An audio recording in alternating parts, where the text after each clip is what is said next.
नमस्कार, मैं हूं आपका रवि रंजन। आज मैं बात करूंगा ग्रामीण प्रतिभा कुमार कौशलेंद्र से, जिन्होंने अपने गांव की मिट्टी से रुड़की तक यात्रा की। यात्रा शानदार होती है और विद्यार्थी जीवन में जब कोई लगन और मेहनत और कठिन परिश्रम और अनुशासन के साथ आगे बढ़ता है तो तरक्की उसके लिए इंतजार करती है। दरवाजा कभी बंद हो नहीं सकता, क्योंकि लगन में बड़ी ताकत है और इंसान यदि ठान ले तो बहुत कुछ कर सकता है। आज मैं अपने गांव में हूं, जमुआव। यहाँ की मिट्टी की तासीर इतनी खूबसूरत है। यहाँ आईएएस और आईपीएस रैंक के अधिकारी भी हुए हैं और यकीनन यहाँ की बेटियों ने भी कमाल किया है। यानी हर विधा के लोग इस गांव से निकले हैं और उन्होंने देश दुनिया में अपना नाम रोशन किया है। आप हिंदुस्तान से बाहर की जब बात करेंगे तो अनेक विदेश यात्राओं का जो समागम इन विद्यार्थियों ने किया है संपूर्णता के साथ। यानी वो लॉकडाउन में जब वापस आए तो उनसे खट्टी मीठी बातें भी हुई, अनुभव भी हमने साझा किया। कैसे कुमार कौशलेंद्र की यात्रा रही और कैसे उन्होंने सफलता हासिल की, ये हमारे लिए गर्व का विषय है। क्योंकि जिस मिट्टी में मैं पला बढ़ा हूँ, कौशलेंद्र वहीं से हैं और हमारे छोटे भाई हैं। तो मुझे इस बात की खुशी है कि विश्व में जितने भी देश आप नाम रख सकते हैं, उनमें सबसे सुंदर देशों में जितने देश शुमार होंगे, इस गांव के लोग वहां निवास करते हैं। उनका जज्बा कितना बड़ा है, उसको सलाम करने को आपको मन करेगा। कौशलेंद्र जी से मैं आपको मिलवाता हूं और मैं बड़े दिल से इनका आदर करता हूं कि इस ग्रामीण प्रतिभा ने कमाल का काम किया और काफी संघर्ष के साथ वो आगे बढ़े। इनकी प्रारंभिक शिक्षा यहीं से हुई। अब आगे हम बातचीत करेंगे कौशलेंद्र के साथ जुड़ करके। वो आपके सामने हैं और आप इनसे कुछ जानिए कि वो कैसे कुमार कौशलेंद्र बने।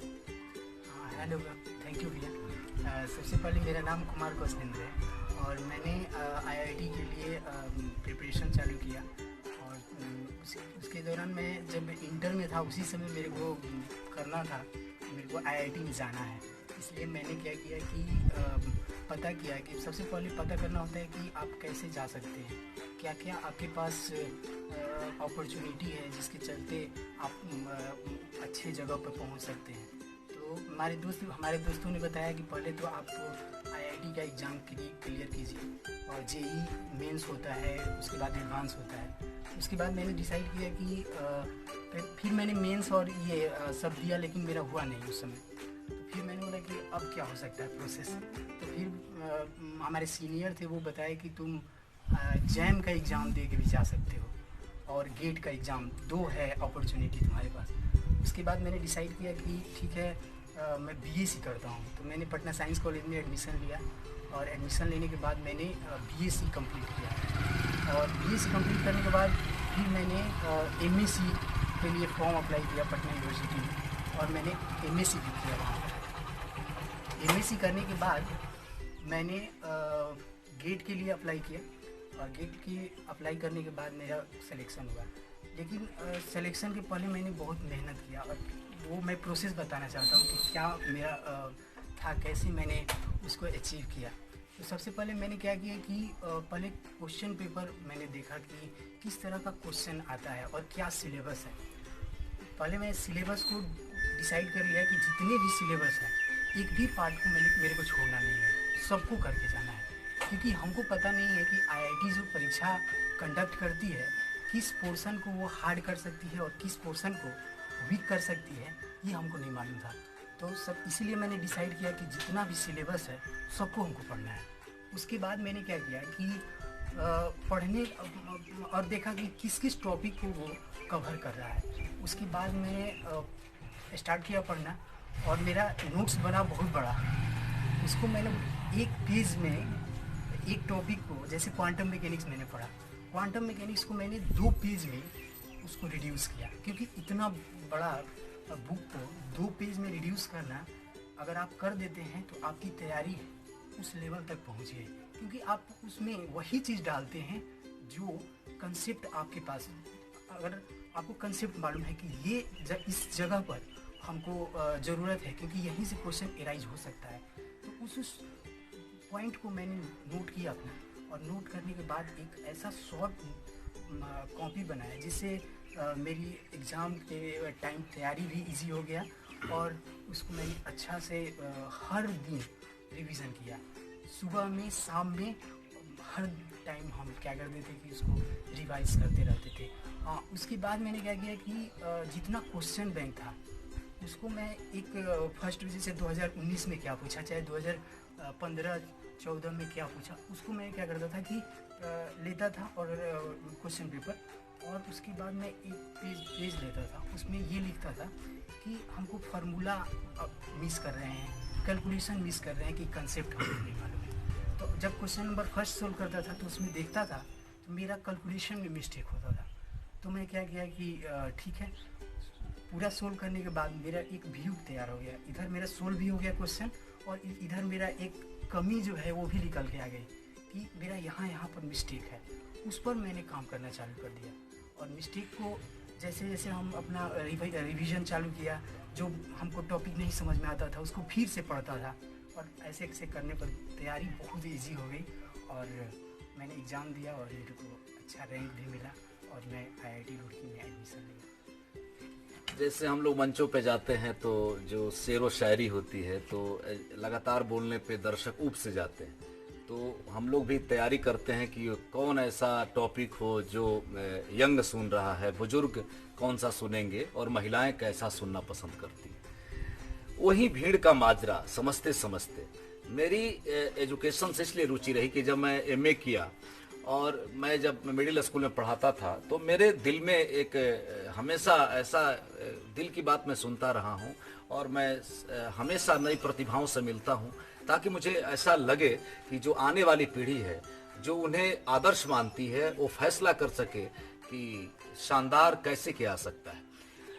MTech आप कर रहे हैं रुड़की से, कौशलेंद्र हमारे, और किस विषय से कर रहे हैं अभी? मैं किया था सॉलिड स्टेट इलेक्ट्रॉनिक्स मटेरियल, उसी से मैंने MTech किया था।